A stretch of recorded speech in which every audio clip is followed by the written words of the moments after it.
Before we begin, I want to speak directly to everyone listening. Today's topic is very simple but very common. Many people say this sentence, I understand English, but I can't speak. If this sounds like you, this conversation is for you. Emma and Alex are going to talk honestly about why this happens, what it really means, and how to move forward without fear or pressure. I hear this sentence all the time. Emma, people understand movies, videos, even podcasts, but when it's time to speak, they freeze. Yes, Alex. And the first thing I want to say is this. There is nothing wrong with those people. Understanding and speaking are two different skills. Many learners think they should speak automatically if they understand. That expectation creates stress. Emma believes understanding comes from listening and reading, but speaking comes from action and repetition. Fear shows up very fast. Fear shows up the moment your voice becomes public. Inside your head, English feels safe. Outside, it feels risky.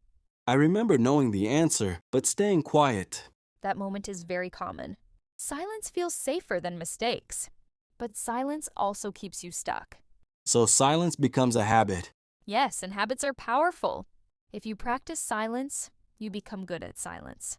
If you practice speaking, you become good at speaking. That sounds simple. Simple does not mean easy, but simple means possible. Many people say, I don't have confidence. Confidence is misunderstood. Emma wants to be clear. Confidence is not something you wait for. Confidence grows after you speak, not before. So speaking creates confidence. Exactly. Every small sentence builds evidence. Evidence builds confidence. People also say their mind goes blank. That happens because of pressure. Pressure blocks memory. When you relax, words return. So pressure is the enemy again. Always. Language needs space, not force. Some learners focus too much on grammar rules. Grammar is helpful, but overthinking grammar stops flow. Children speak without grammar rules first. Adults can do the same. Broken sentences still work. Yes, communication is about meaning, not perfection. If the message is clear, you succeeded. Accent worries many people. Accent means experience. Emma never trusts someone who speaks perfectly, but never tried. That's interesting. Accent shows courage. Silence shows fear. That might surprise people.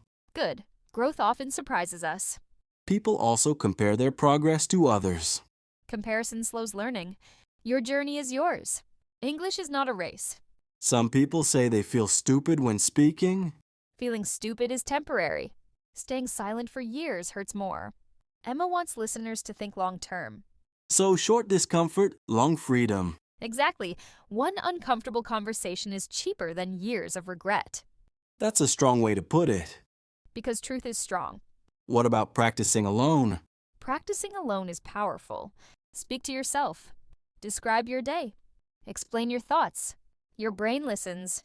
That feels strange at first. Growth often feels strange before it feels normal.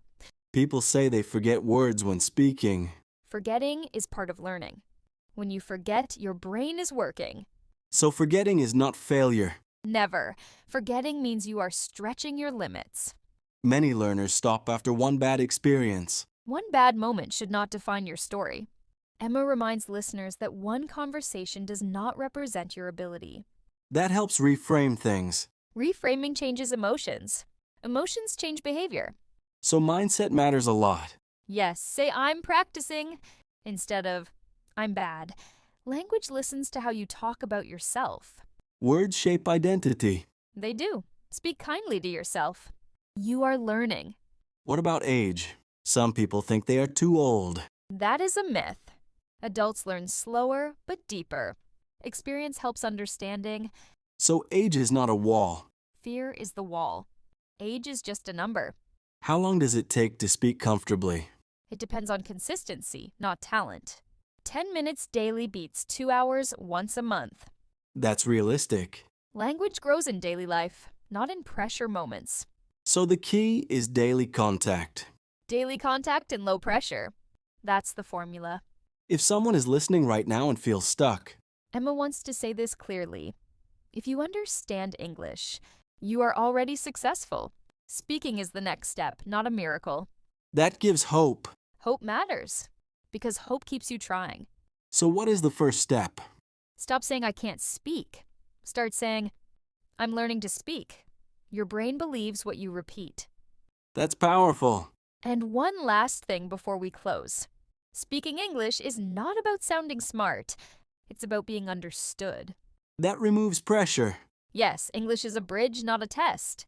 That's a great image. So, here's the closing message for everyone listening. Don't wait for confidence. Don't wait for perfect words.